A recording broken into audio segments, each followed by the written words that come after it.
Well, let's get to some of those Sure. issues. The next governor will be inheriting one of the highest unemployment rates in the state of Tennessee in years. Yes.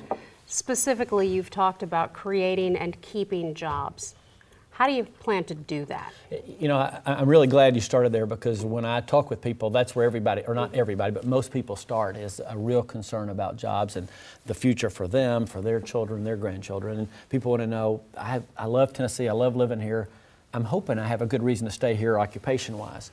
So I think that's where it starts. I think there's 4 or 5 keys for education. Number one, I think it really does begin with improving our K-12 education system. We rank, 42nd out of the 50 states. And when as mayor of Knoxville, and as I'm talking to people about recruiting jobs to Tennessee, we have a lot going for us. We don't have an income tax. That's a good thing. We're a right-to-work state. That's a good thing. We have a great geographic location. We're kind of a day's drive of 80% of the country. We have a great quality of life. So many people move to Tennessee, and maybe they moved there for the job, and they get here and they love it. And now, maybe their job, changed or something, but they stay because they like it. So we have a great quality of life.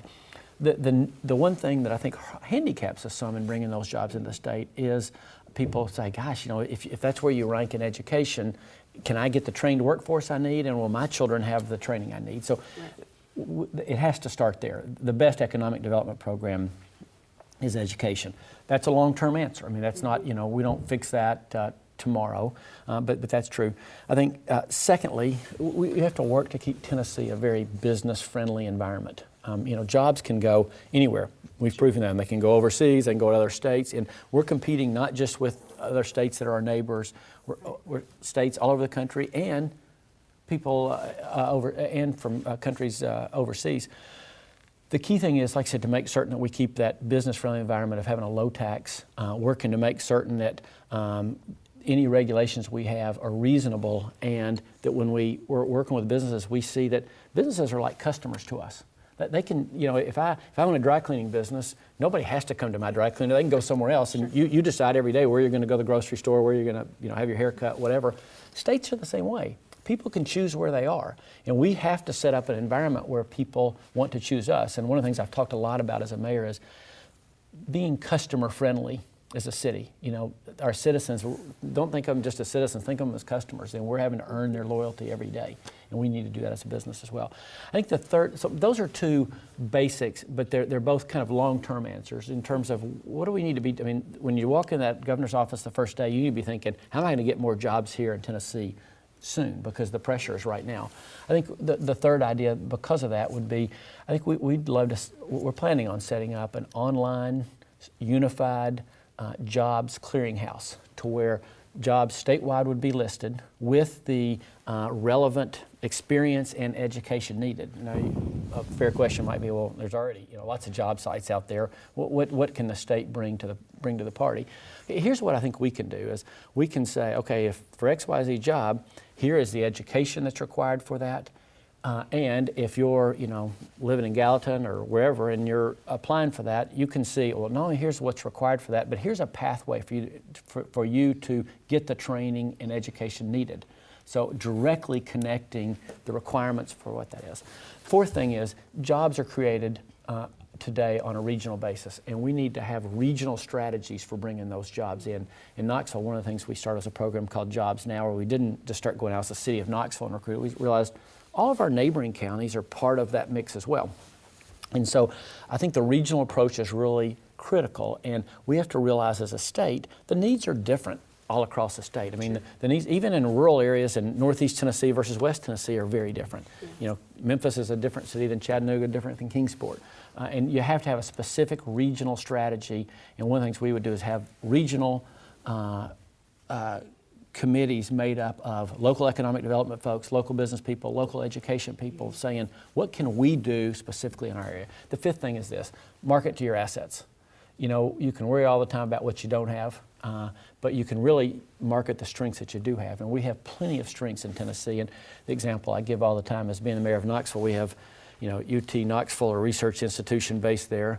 We have Oak Ridge National Lab, one of the best national labs in the country, 15 miles away. We finally figured out what a wonderful asset. Let's figure out how, combining those two, we can really market those to people. And every place in Tennessee has something like that they can sell. So I'll end up this. Our next governor needs to be not just good, but great at recruiting jobs. And I think it helps to have someone like, I've had a background in private business, being a part of a family business that started in Tennessee and started with 6 employees and today has 14,000. And I can sit across the table from a CEO and say, let me tell you from personal experience why Tennessee's a great place to base your business. And it's like telling somebody, you know, if a realtor, if you're going to look for a new home in a city you're moving and the realtor takes you around and finally the last neighborhood he or she takes you to says, I live here. You know, let me tell you about why this is such a great neighborhood. I can sell Tennessee that way from personal experience. Right. Well, let's talk about education a little bit. In addition to the role of college and universities in economic development, how can we enhance our higher education system without raising taxes or having yearly tuition increases for the students? You know, I think that's a critical question because we're going to talk a little bit later, I assume, about the state's budget situation and the hole that we're in. And so the answer can't be to throw money at it because we don't have the money to throw at it. And we've been pushing tuition increases pretty hard toward the student to where we're about to, you know, make it cost prohibitive. I think you start with this. In Tennessee, here's the issue we have. If you're a high school freshman, you started school 2 months ago, there's only a 70% chance you're going to graduate from high school. That's what our odds. That's what percentage of kids have been graduating who start as a freshman who graduate. We have 28,000 kids in Tennessee drop out of high school every year. Okay, there's only a 17% chance that you're going to, if you start as a freshman, that you're going to graduate from college within 6 years of graduating from high school. 17. Okay, so here's the problem. Most of the new jobs that are being created are going to require a degree. I mean, the Department of Labor has said like 80% of the new jobs being created require a degree.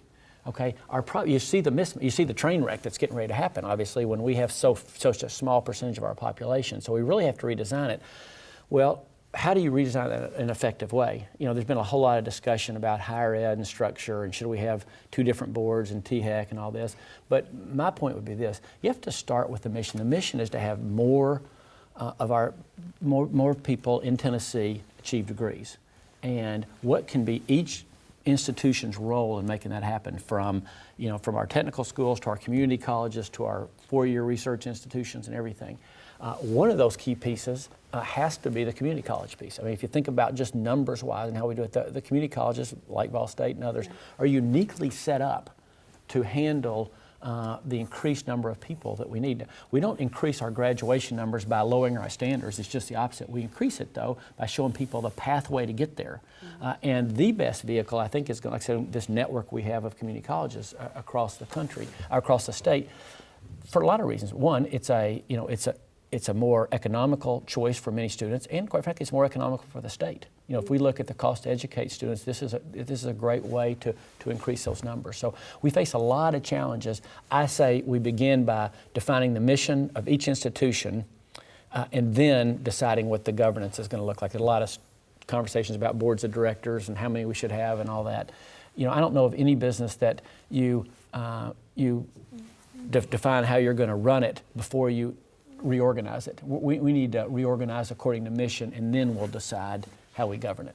And before we leave the issue of college, I want to say don't adjust the color on your TV. The mayor of Knoxville does have on a black and gold tie while he's here in the Nashville area. Well, good catch. That could get me in trouble. See, how wide is the scope on this? Right. How wide is your coverage? That's right. We have plenty of UT fans here, believe me.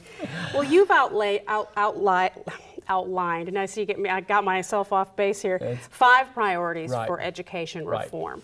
Do you want to touch on those briefly? Higher expectations, good principals, good teachers. Tell us a little bit about these priorities. I know we don't have much time, so I'll try to hit those. If you don't get a chance, our website, billhaslam.com, goes into more detail. I'd love to have folks look at that.